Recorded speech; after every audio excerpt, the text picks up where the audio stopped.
Haleluya. Salam sejahtera bagi kita semuanya. Pada saat yang indah ini lagi kita berjumpa kembali dalam program Berkat Pagi. Saya percaya kita dalam keadaan yang luar biasa, dalam keadaan yang diberkati oleh Tuhan. Puji Tuhan, Bapak Ibu, saudara-saudara yang dikasihi oleh Tuhan. Pada saat ini mari kita sama-sama merenungkan kebenaran firman Tuhan. Biarlah menjadi kekuatan yang baru, menjadi teguran, menjadi pengharapan yang memberikan sumber kehidupan bagi kita. Mari kita buka Alkitab kita di dalam Hakim-Hakim pasal 2. Hakim-Hakim pasal 2, saya baca mulai dari ayat 10 sampai 13 saja.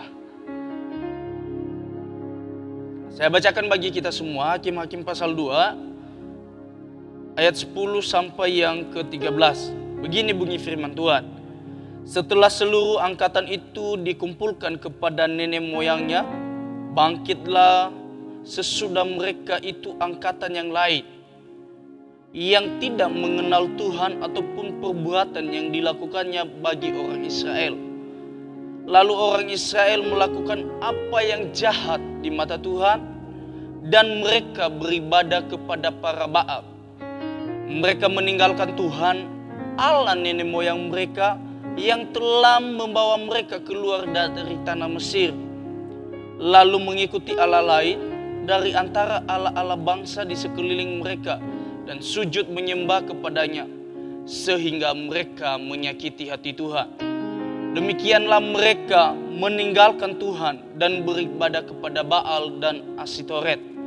Puji Tuhan, Bapak Ibu yang dikasihi oleh Tuhan. Kalau kita lihat di dalam kitab Hakim-Hakim ini, kita lihat bahwa ini sesuatu sejarah yang kita lihat bagaimana kehidupan bangsa Israel. Kalau kita lihat Bapak Ibu yang dikasihi oleh Tuhan, di dalam kepemimpinan Yosua membawa keluar bangsa Israel ke tanah Kanaan sangat luar biasa. Mengalami pertumbuhan, mengalami hal-hal yang luar biasa di dalam mereka mengenal dan mengiring Tuhan. Kalau kita tahu, kita perhatikan bangsa Israel ini di dalam kepemimpinan Musa, adalah Musa berkata bahwa bangsa ini adalah bangsa yang tegar teguh, bangsa yang keras kepala. Tetapi kita lihat di dalam perjalanan iman mereka di dalam masa kepemimpinan Yosua, mereka mengalami pertumbuhan iman. Mereka mengalami kemenangan-kemenangan yang luar biasa bersama dengan Tuhan. Tetapi hal itu tidak seutuhnya, tidak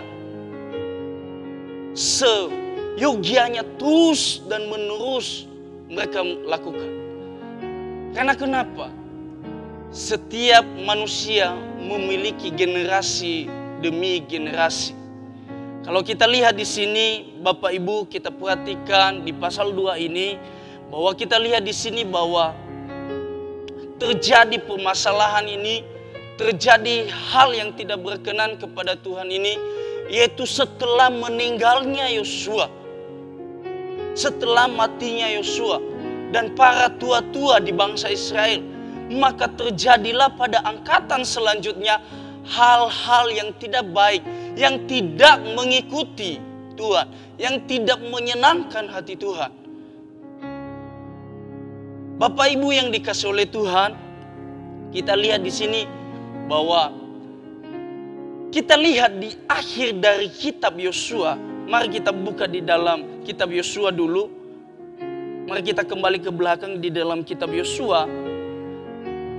Di sana kita lihat ada sesuatu komitmen, ada sesuatu keputusan yang sudah mereka ambil, di mana bahwa Yosua bertanya kepada seluruh bangsa Israel.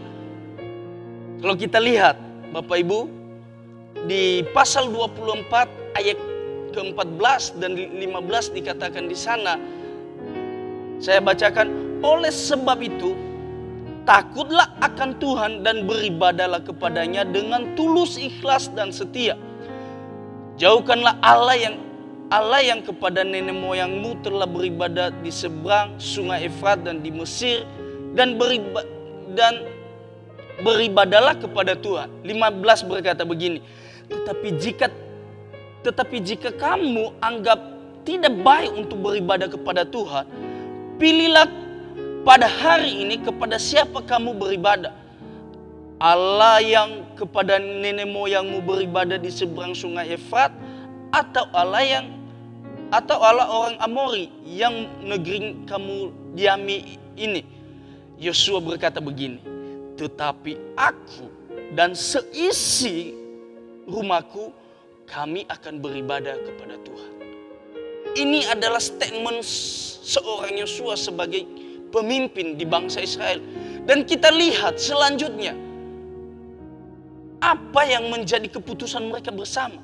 Sehingga orang Israel mengikuti Yosua. Mereka beribadah kepada Allah yang sesungguhnya. Kepada Allah nenek moyang mereka. Kepada Allah Abraham, Ishak, Yakub, dan Musa. Sampai kepada Musa. Di situ mereka beribadah. Tidak beribadah kepada Baal. Kalau kita lihat bahwa kita lihat di sana di ayat yang 24 pasal 24 Yosua 24 ayat 24, bangsa itu menjawab bilang begini.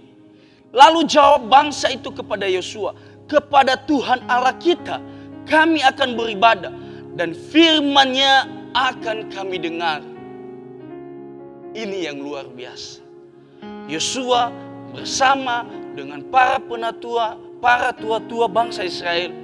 Ini yang keputusan mereka, bahwa mereka akan beribadah kepada Allah.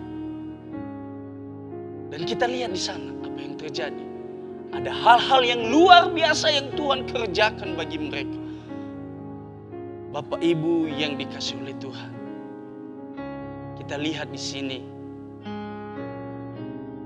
bahwa generasi selanjutnya terjadi yang namanya ketidaksetiaan kepada Tuhan. Mereka tidak mengikuti jejak-jejak orang-orang yang terdahulu.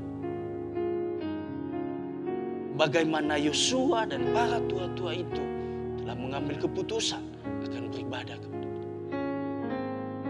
Sehingga setelah itu semua generasi terdahulu itu meninggal, kembali kepada Tuhan. Maka generasi selanjutnya apa yang terjadi?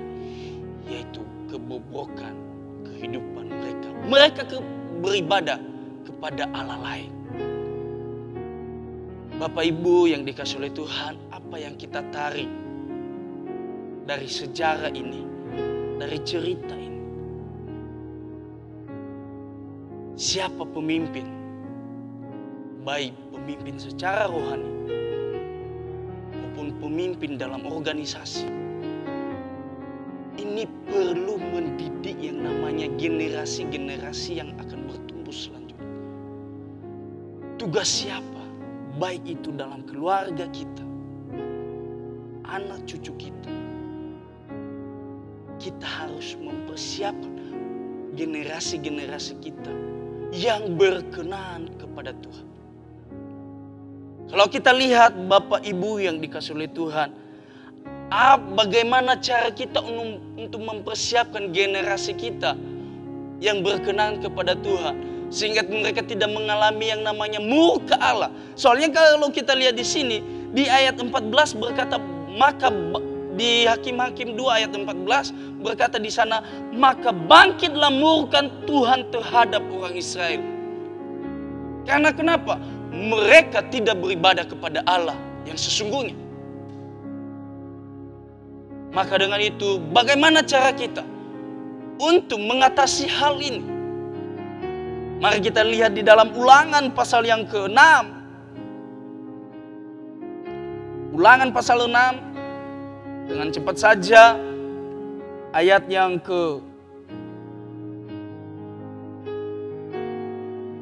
6 saya bacakan. Ulangan 6 ayat mulai dari 6.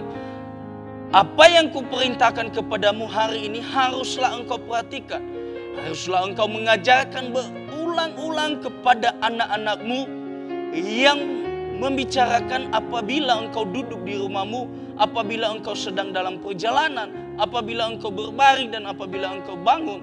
Haruslah juga engkau mengikatnya sebagai tanda pada tanganmu dan haruslah itu menjadi lambang di dahimu.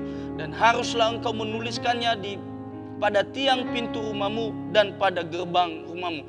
Apa yang menjadi perintah Tuhan? Kita kembali di pasal 4 berkata di sana, dengarlah hai orang Israel, Tuhan itu Allah kita, Tuhan itu esa. Ayat 5 berkata begini, kasihanilah Tuhan Allahmu dengan segenap hatimu dan dengan segenap jiwamu dan dengan segenap kekuatanmu.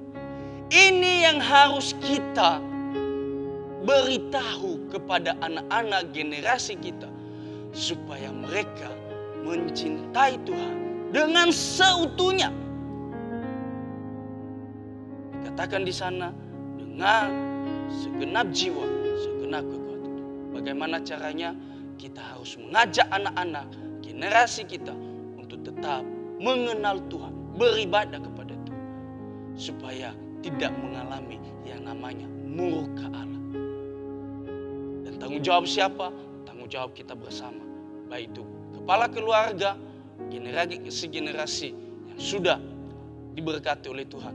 Mari kita menjadi orang-orang yang membawa kasih Tuhan itu, memperkenalkan kasih Tuhan itu, supaya generasi kita menjadi generasi yang diberkati oleh Tuhan, generasi yang berkenan dan berkemenangan di dalam Tuhan. Itu yang menjadi renungan bagi kita saat ini. Biarlah menjadi berkat bagi kita. Immanuel, Allah beserta kita. Kami perlu